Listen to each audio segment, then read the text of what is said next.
Welcome back. I'm Handyman Al, and today I'm going to show you how to fix a leaking faucet step by step. This video is for educational purposes only. Use proper safety precautions, and if you're unsure about a repair, consult a licensed plumber. Got a dripping faucet? Don't ignore it. That small leak could be wasting water and quietly raising your water bill. But here's the good news. You may be able to fix it yourself in minutes with a few simple tools. In this DIY guide, I'll show you how to shut off the water, remove the faucet handle, inspect the washer or cartridge, and stop that leak before it gets worse. No plumber, no expensive service call, just a practical repair that could save you money. And stay with me because I'll also show you when a simple fix isn't enough and when it may be time to replace the faucet altogether. Let's get started. Before taking the faucet apart, let's make sure you have the right tools. Having everything ready first makes the job easier, faster, and helps you avoid frustration halfway through the repair. Here's what you may need. Adjustable wrench. You'll use an adjustable wrench to loosen and tighten nuts and fittings. This is one of the most important tools for the job. If you don't have one, they're inexpensive and useful for many home repairs. Flathead screwdriver. A flathead screwdriver is often used to pop off the decorative cap hiding the faucet screw. It may also help remove screws depending on your faucet type. A Phillips screwdriver may be useful too, so having both is a good idea. Allen wrench. Hex key. Some faucets use a set screw instead of a standard screw. That may require an Allen wrench. Check your faucet handle before starting. Replacement. Washer. If you have a compression-style faucet, a worn rubber washer is often the cause of the drip. Having a replacement washer ready can save you time. Replacement cartridge. If you have a cartridge faucet, you may need a replacement cartridge instead. Many leaks are solved simply by replacing this part. O-rings. Don't overlook the O-rings. A damaged O-ring can cause leaks around the handle. Sometimes replacing the washer alone doesn't solve the problem. Plumber's grease. A small amount of plumber's grease helps parts move smoothly and can improve the seal. A little goes a long way. Don't overdo it. Small towel. Keep a towel nearby for wiping up water, protecting the sink surface, and covering the drain so small screws or parts don't fall in. Bowl or small tray. Use a bowl or tray to hold screws and small parts as you remove them. That can save you from losing something important. Flashlight.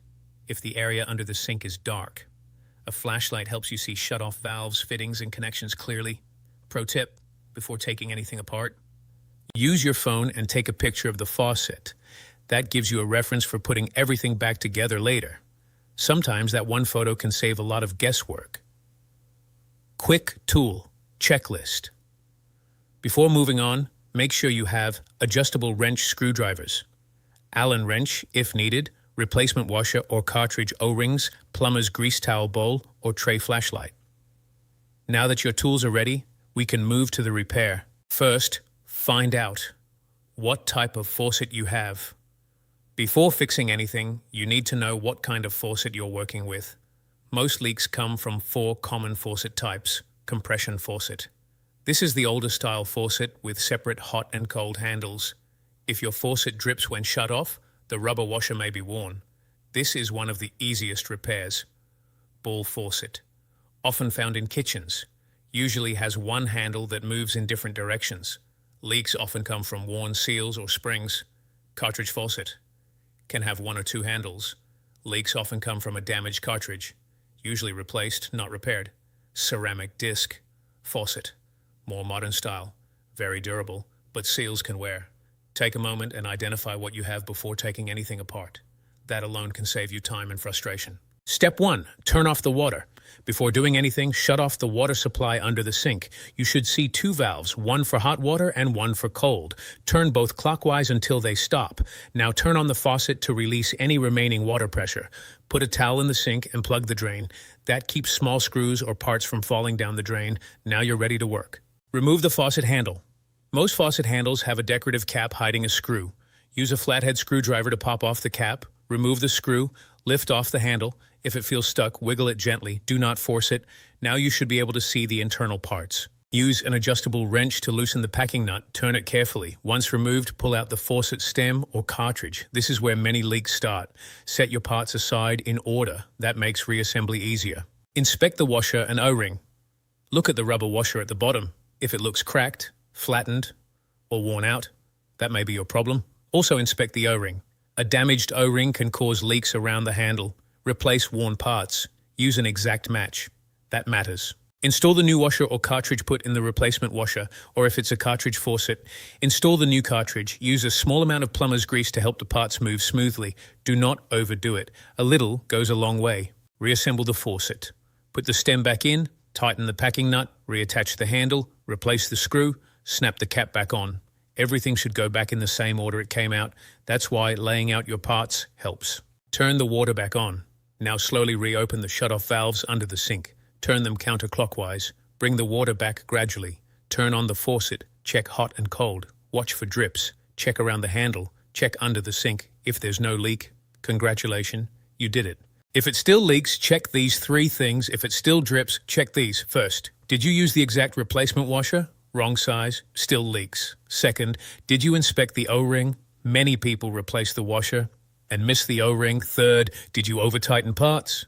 Too much pressure can damage seals. Snug is enough. Clean the aerator before you finish, before you leave the job. Unscrew the aerator at the faucet tip. Check for mineral buildup. Rinse it. Soak it in vinegar if needed. Reinstall it. Better water flow. Less future trouble. Know when to replace the whole faucet. If the faucet still leaks repeatedly, has heavy corrosion, or the body is cracked, it may be time to replace it. Sometimes repair is not the best fix. Replacement may save you more. Common mistakes beginners make now. Let me save you from a few common mistakes. Mistake 1. Over-tightening parts. Too much force can crack components. Snug is usually enough. Mistake 2. Using the wrong replacement part. Always take the old washer or cartridge to the hardware store. Match it exactly. Mistake 3. Forgetting to inspect O-rings. Sometimes the leak is not the washer, it's the O-ring. Check both. Mistake 4. Ignoring corrosion. If parts are badly corroded, replacement may make more sense than repair. How much can this save you? A plumber may charge $100, $150, sometimes $250 or more for a simple leak. A washer might cost under $5. A cartridge may cost $15 to $30. Learning this one skill can save real money, and this is why DIY matters. Every repair you learn is money you keep. Here is the bonus preventive maintenance tip. Want fewer leaks? Do this once a year. Check shut-off valves, clean aerators, inspect supply lines, replace worn washers early, watch for small drips before they become big problems. Maintenance beats emergency repairs every time, and there you have it, a how to fix a leaking faucet step by step. If you found this helpful, let me know in the comments. Have you ever fixed a faucet yourself, or would you try it after watching this? And if you'd like more beginner handyman tutorials like how to fix a running toilet, how to patch drywall, how to unclog a sink, how to fix a dryer that won't heat, subscribe and stay with me, because learning simple repairs doesn't just save money, it builds confidence. And sometimes, one small fix can lead to bigger skills. Thanks for watching.